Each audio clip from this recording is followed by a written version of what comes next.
Monsieur Maillard, bonjour, merci d'avoir accepté l'invitation de la Jeune Chambre économique de Nevers et de la Nièvre pour cette entrevue citoyenne. Bonsoir. Candidat à la municipalité de Nevers, vous dirigez la liste Nevers c'est vous. Nous avons recueilli auprès des citoyens neversois ou pas des questions auxquelles vous allez maintenant répondre. Vous êtes prêts? Bien évidemment, bonsoir, merci de m'accueillir et je vous écoute. Parlons culture. L'offre culturelle d'un territoire participe de son attractivité, notamment économique. Quelles propositions faites-vous pour développer l'offre culturelle à Nevers? L'offre culturelle est effectivement un point essentiel d'une ville de la taille de Nevers. L'offre culturelle est déjà très intéressante à Nevers. Nous avons une maison de la culture qui est très dynamique. Nous avons de nombreuses associations qui contribuent à l'offre culturelle à Nevers. Je pense notamment à Tandem, je pense notamment aux Accros de Maru, et j'en passe. Ce qui est très important à mes yeux dans le cadre de notre programme, c'est que l'on continue à développer cette offre culturelle.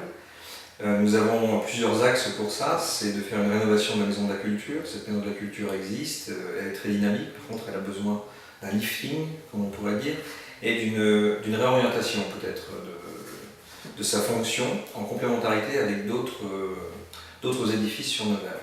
Un des premiers projets, c'est le petit théâtre, ce fameux petit théâtre à l'italienne. Nous avons comme ambition de réouvrir ce petit théâtre, il est très attendu par les Neversois. Nous avons travaillé à travers du mécénat, à travers un partenariat public-privé, une fiscalité encourageante. Pourquoi pas imaginer aussi de faire participer les citoyens neversois à redonner vie à cet établissement avec une programmation qui viendra en complémentarité de la Maison de la Culture.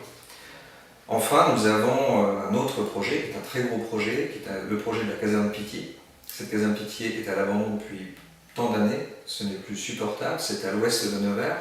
Le lieu se prête à créer un centre interrégional des arts appliqués. Nous avons aussi comme ambition de regarder la faisabilité de la construction d'une salle de spectacle de 2500 places assises et de 2500 places extérieures. L'idée étant également de faire un parking à côté de la cuisine des Césars, faire un parking des Césars. L'idée étant, entre la Maison de la Culture, le petit théâtre et ce futur complexe des arts, de pouvoir proposer à Nevers une possibilité d'offrir de nombreuses manifestations, y compris des manifestations régionales et, pourquoi pas, touchant tout le centre de la France. Je pense que ce fondamental est essentiel pour Nevers, nous devons capitaliser sur l'offre culturelle. Imaginons que la journée est ensoleillée. Nous avons quelques heures devant nous avant les élections. Où allons-nous nous promener? Alors, nous pourrons nous promener dans beaucoup d'endroits. Le premier réflexe, c'est d'aller se promener au parc Saint-Lagros, ce parc qui est au centre de Nevers. J'ai, avec mes enfants, l'habitude de m'y rendre. Il est très agréable de se promener, de jouer dans ce parc. Il y a d'ailleurs beaucoup de choses à améliorer. Nous pourrions imaginer de faire une partie un peu plus liée à la guinguette, à la réflexion, à la lecture pour les personnes âgées qui nous entourent à Nevers et qui ont une richesse qu'ils peuvent peut-être partager avec les plus jeunes au sein du parc Saint-Lagros. Et le deuxième réflexe, c'est d'aller se promener sur les bords de Loire, qui sont vraiment très agréables et qui amènent à l'évasion autour de ce magnifique fleuve, qui est un fleuve classé, nous savons tous. C'est mon premier réflexe pour la balade. Profitant de cette promenade, parlons aménagement du territoire. Quel sentiment avez-vous en flânant dans les rues de Nevers? Quelle perspective peut-on avoir de l'animation de la ville, de l'utilisation des infrastructures aujourd'hui vides et des logements? L'aménagement du territoire, c'est un vaste sujet. C'est très simple, mon constat, c'est que depuis Pierre Bérégovoy, depuis un peu plus de 30 ans, nous n'avons pas eu de politique d'aménagement du territoire à Nevers. L'aménagement du territoire se fait au niveau national, au niveau régional, au niveau départemental, mais également au niveau d'une agglomération et au niveau d'une ville. Un maire se doit de penser sa ville. J'en parlais avec une association d'architectes neversois il y a quelques jours. Il n'y a pas de politique d'aménagement du territoire à Nevers. Nous devons repenser Nevers. Mon objectif principal est de créer les infrastructures suffisantes pour réamener de l'activité à Nevers, réamener de l'éducation à Nevers, de l'emploi à Nevers. Nous devons réfléchir à créer les infrastructures les plus attractives possibles au sein de la ville. Cela vaut également pour la circulation, cela vaut également pour le parking, cela vaut également pour le logement, pour l'espace de vie, pour la consommation. Penser une ville, c'est penser sa globalité vue d'une fenêtre peut-être un peu plus lointaine que les à-coups que l'on vit au coup par coup, quand je pense notamment à l'espace Colbert, qui est un vaste échec. Nous avons déplacé le Super U, nous l'avons fermé. La municipalité actuelle a créé cet espace Colbert qui ne fonctionne pas. La conséquence, c'est que la rue Paul-Vaillant-Couturier se vide de ses commerces. Et il y a d'autres exemples qui vont dans le même sens. On voit que cet aménagement du territoire au sein de Nevers n'a pas été pris au sérieux, n'a pas été considéré. Aucune écoute, c'est un vaste échec. Il y a également les quartiers. Nous avons vu que l'ancien quartier ouest ou le nouveau quartier ouest de Nevers bénéficiait de l'ANRU, l'aménagement national de la rénovation urbaine, qui a été mené par Jean-Louis Borloo, je le rappelle, qui préside l'Union des démocrates indépendants, l'UDI, que je représente au sein de cette élection. Il faut faire perdurer cet aménagement, il faut le penser également pour les Courlis, pour le Banlay, car il n'y a pas uniquement le Grand Ouest, c'est une première étape. Et je pense notamment à nos habitants des Courlis, qui, j'y étais encore ce matin, font face à une infrastructure vieillissante, à des immeubles qui se vident, à un stade qui est à l'abandon, le stade de la Baratte, un parc des expositions, un centre expo vieillissant. Que fait la municipalité depuis de nombreuses années? Je ne sais pas. Alors, venir et stationner à Nevers, quel enfer! Voilà ce que pensent nombreux citoyens, habitants et touristes. Comment intervenir sur cette objection? C'est un vrai problème. Nous avons une ville qui se vide de ses habitants. Nous avons de nombreux habitants qui ont quitté Nevers pour une fiscalité trop lourde. Cette fiscalité, nous sommes la ville la plus chère de Bourgogne. C'est un triste bonnet d'âne pour Nevers. Et je le laisse à la municipalité actuelle. La conséquence est que beaucoup de Neversois et de Nivernais habitent en dehors de Nevers, 70% de flux entrants, 30% sortants, et cela engorge systématiquement Nevers. De nombreux habitants viennent travailler à Nevers, viennent éventuellement consommer à Nevers, pas assez à Mou. Notre objectif est clair, il faut trouver la politique de circulation et de stationnement nécessaire pour améliorer cette fluidité au sein de Nevers. Elle passera de notre côté par une première mesure, qui est une mesure qui existe dans d'autres villes de taille moyenne, c'est de créer des parkings extérieurs.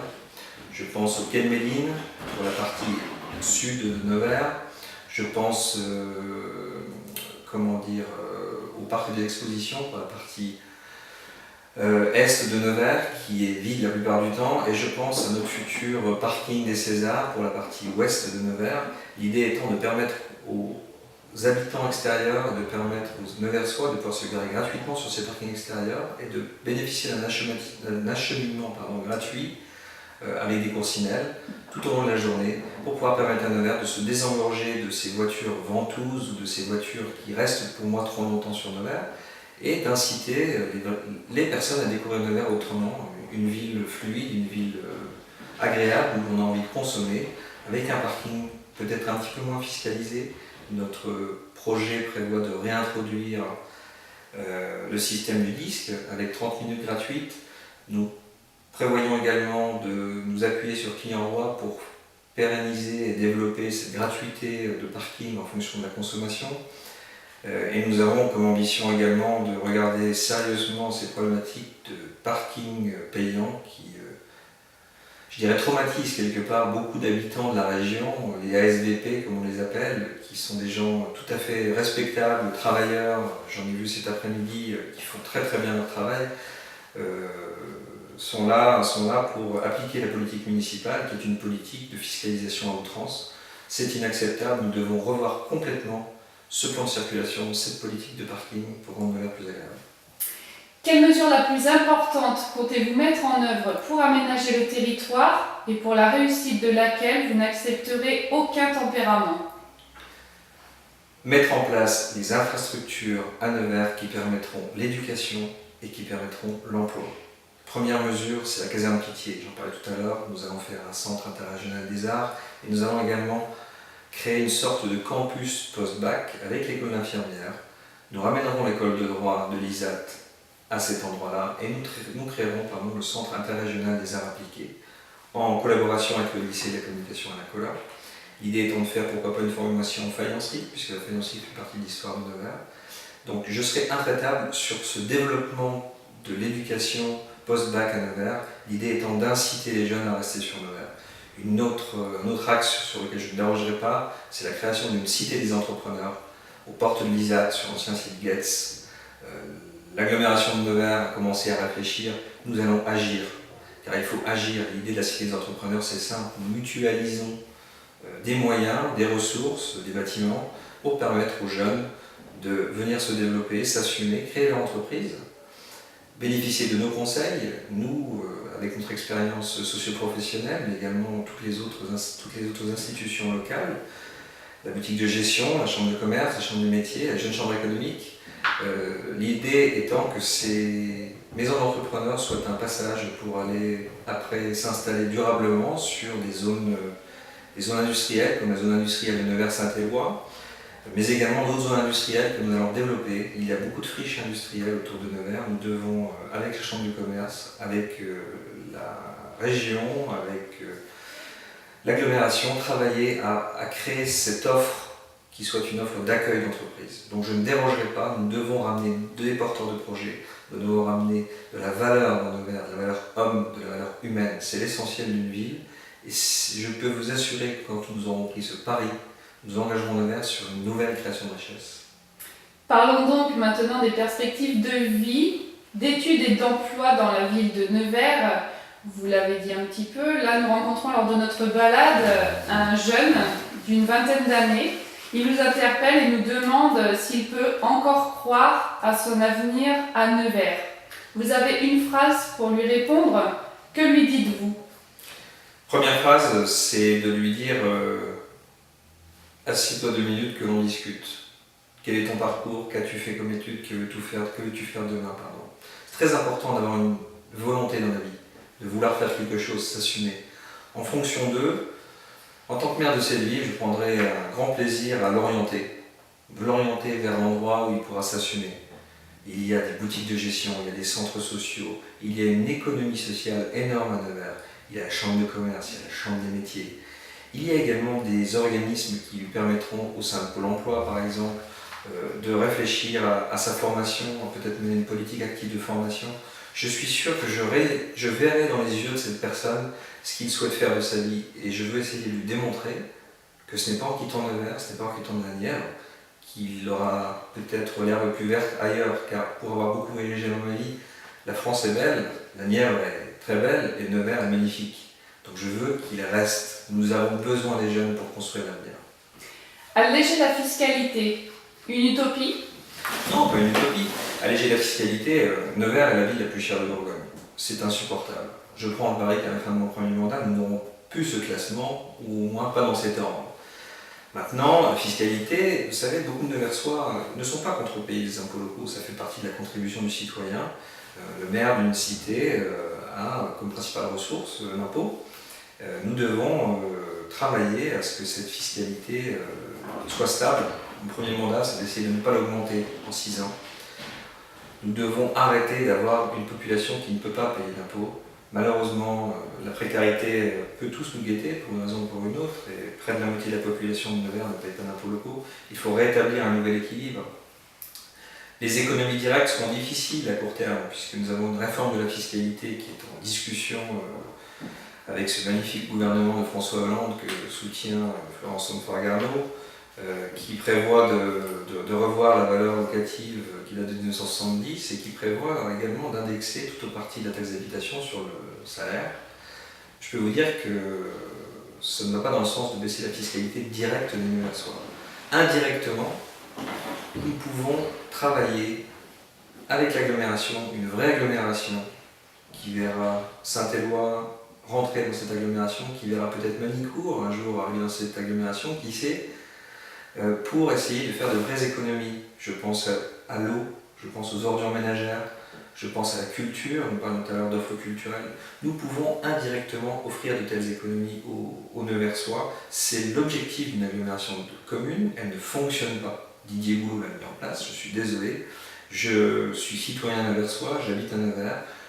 Faites l'exercice, regardez votre imposition d'année en année, ça ne fait qu'augmenter, y compris sur les compétences de l'agglomération. De qui se moque-t-on?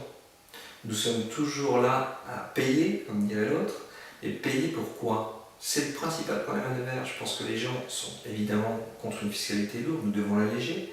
Mais si nous ramenons des porteurs de projets, si nous menons une véritable politique volontariste de l'emploi, de l'éducation à Nevers, si j'arrive à convaincre ce jeune homme que j'ai croisé de rester à Nevers, tout cela avec une agglomération de communes qui sera efficace, nous allons, j'en suis sûr, arriver à faire baisser cette fiscalité techniquement. Mais la première étape, c'est de faire un état des lieux et de se donner une trajectoire. Le taux de chômage à Nevers est supérieur à la moyenne nationale. Pensez-vous que la durée d'un mandat puisse suffire à le diminuer? C'est un gros sujet. L'emploi est un problème en France. Alors, le deuxième mot des NAN après la fiscalité, c'est que Nevers a un taux de chômage plus important qu'ailleurs. Donc, la preuve que dans d'autres villes, il y a peut-être des actions qui sont menées une fois de plus pour l'emploi, pour l'éducation, qui permettent effectivement, si on paraphrase un petit peu ce qu'on disait tout à l'heure, mais de mener cette population à obtenir un emploi. Nous ne devons pas baisser les bras. Je prends le pari qu'à la fin de notre premier mandat, car il y en aura d'autres, nous sommes inscrits dans la durée, nous arriverons à inverser cette courbe du chômage au sein de Nevers, de la même façon que nous arriverons à inverser la courbe de la fiscalité au sein de Nevers. J'en suis convaincu et ce sera mon travail de tous les jours. Profitons de la balade et parlons environnement. Notre jeune promeneur s'éloigne, il jette un peu plus loin au bord du trottoir un sac cartonné dans lequel il reste des résidus de sandwich. Comment réagissez-vous? Je vais soupirer en me disant que ce jeune a peut-être pas pris conscience de ce qu'il faisait. J'ai à titre personnel fait mes études en Allemagne quand j'avais quelques années de moins, à travers un programme Erasmus, et j'invite tous les jeunes à faire de même. Et en Allemagne, on avait déjà ce tri sélectif en nous, c'est quelque chose de culturel dans les pays d'outre-Rhin, ça existe dans d'autres pays du Nord également. Il y a, je pense, un déficit de formation en France, de prise de conscience. Si ce jeune a été, je pense, sensibilisé plus jeune à ce que c'était le tri sélectif, à ce que ça pouvait apporter à la société, apporter aux problématiques de recyclage, je pense qu'il n'aura peut-être pas jeté ce papier de sandwich, comme vous le disiez. Je pense qu'en tant que premier magistrat de cette ville, nous réfléchirons avec l'école publique, avec l'école privée, sur Nevers, dans le cadre de mes compétences, à peut-être être innovant à travers une sensibilisation aux plus jeunes. Mon premier fils a 6 ans, il comprend très bien les choses, il m'impressionne tous les jours. Je suis sûr que si on lui parlait de tri sélectif, très vite il comprendrait ce que c'est. Et chemin faisant, cela amènera qu'un jour, on verra peut-être beaucoup moins de jeunes hommes comme celui dont vous parliez jeter les choses sur la rue. Donc c'est un travail de longue haleine et nous allons y travailler. Accompagnons l'environnement un peu plus loin. La gestion des matières résiduelles générées par les citoyens, industries, commerces et institutions revêt une importance capitale. On prétend que les piliers de la troisième révolution industrielle reposent sur l'économie circulaire, thème porté notamment en 2014 par la Jeune Chambre économique française. Quel regard portez-vous sur l'économie circulaire et son impact sur la ville de Nevers aujourd'hui? Alors la troisième révolution industrielle, la revalorisation des déchets, c'est quelque chose de fantastique. Je suis très content que la Jeune Chambre économique en ait fait un thème porteur, puisque de toute façon notre société de consommation a vécu. Nous allons progressivement revenir à une autre politique de consommation, on pourra en parler plus tard, c'est également vrai pour la consommation des grandes surfaces par rapport au centre-ville. Je suis convaincu que le balancier va revenir. Il y a une économie circulaire, il faut la développer. À Nevers, nous avons la chance, à l'est de Nevers, d'avoir des jardins maraîchers. J'ai de bonnes relations, j'ai bien discuté longuement en 2011 quand j'étais candidat aux élections cantonales, mais également dans le cadre de cette élection municipale avec l'association de Saint-Fiacre-Loire-Barat, qui est une association qui défend ce poumon vert à l'est de Nevers. Et nous avons longuement débattu sur le développement circulaire. Le développement circulaire, c'est un développement qui s'organise en filière, qui doit fédérer des acteurs, qui doit fédérer les acteurs locaux, la municipalité, l'agglomération, mais également la chambre de commerce, la chambre des métiers, la jeune chambre, puisque c'est maintenant notre thème. Et nous devons ensemble réfléchir comment mieux gérer nos déchets, mais également comment développer cette filière de proximité, d'économie circulaire, y compris dans la consommation. Nous pouvons consommer différemment, sans forcément tomber dans l'utopie. Mais je suis convaincu qu'une fois de plus, notre jeune génération, nos enfants, peuvent être sensibilisés par l'impulsion du premier magistrat de cette ville à faire de Nevers une ville agréable qui s'engagera dans cette nouvelle révolution industrielle. Rapprochons-nous maintenant des citoyens. Il est 17h30, vous recevez un message d'un ami qui s'invite à dîner chez vous. Que lui préparez-vous? Alors, je serais très content qu'il m'appelle. 17h30, c'est un peu tôt pour faire une cuisine sophistiquée. Donc, mon premier réflexe, ce sera de faire une côte de bœuf, car le charolais fait partie des richesses de la Nièvre. Je suis moi-même membre de la confrérie des fins moteurs du Charolais et je lui ferai une magnifique côte de bœuf en toute simplicité avec un bon vin de Bourgogne et je peux vous dire qu'on passera un bon moment en famille. J'imagine. Et si nous parlions de démocratie participative, comment ferez-vous participer de façon concrète les administrés neversois au développement de leur ville? La démocratie participative, c'est un grand thème à la mode. Élu pour ce mandat par la population, je me dois de gérer cette ville, d'appliquer les engagements, d'appliquer les priorités. On ne peut pas faire de la démocratie participative systématiquement, sinon le français est déjà tellement déboussolé par moment. Je veux par contre introduire cette notion de démocratie participative et de référendum local sur des grands projets qui engagent la collectivité. Il y en a un qui me saute à l'esprit, c'est ce fameux complexe aquatique que Florence Lanfranc-Garneau souhaite faire. Il n'est pas maire, il a été nommé, il n'est pas élu. 2 mois avant le premier tour de sa première élection municipale, engagé Nevers sur une somme de 17 millions d'euros par une délégation de service public qui va coûter 1,5 million d'euros par an, soit près de 50 millions d'euros sur 15 ans à venir. C'est tout simplement imprudent. Je dirais même que c'est tromper son électorat, sa population, c'est engager une ville qui a déjà un endettement important. Je rappelle quand même que l'endettement actuel est équivalent à l'endettement de 2008. C'est engagé sur des fardeaux que les Neversois ont peut-être le bien de juger. Et de la même façon, sur mon projet sur la caserne Pitié, qui est un projet d'ampleur, je pense qu'il sera raisonnable de peut-être construire cette nouvelle approche citoyenne qui est de voir si les Neversois adhèrent à ma volonté d'aller au-delà sur la politique de formation et la politique d'emploi. Je suis sûr qu'ils seront beaucoup plus sensibles à ramener de la vie dans Nevers qu'à faire de Nevers une carte postale. Quelle place accordez-vous aux associations? Les associations ont une place énorme, il y a 550 associations à Nevers. Elles font partie du tissu local, elles permettent énormément d'actions, de l'aide à l'éducation, de l'aide à la petite enfance, du lien social, de la culture. Mais il y a également des entrepreneurs sociaux. Nous parlons d'entrepreneurs sociaux, je pense notamment à la Folle 58, qui sont des véritables acteurs de l'économie locale.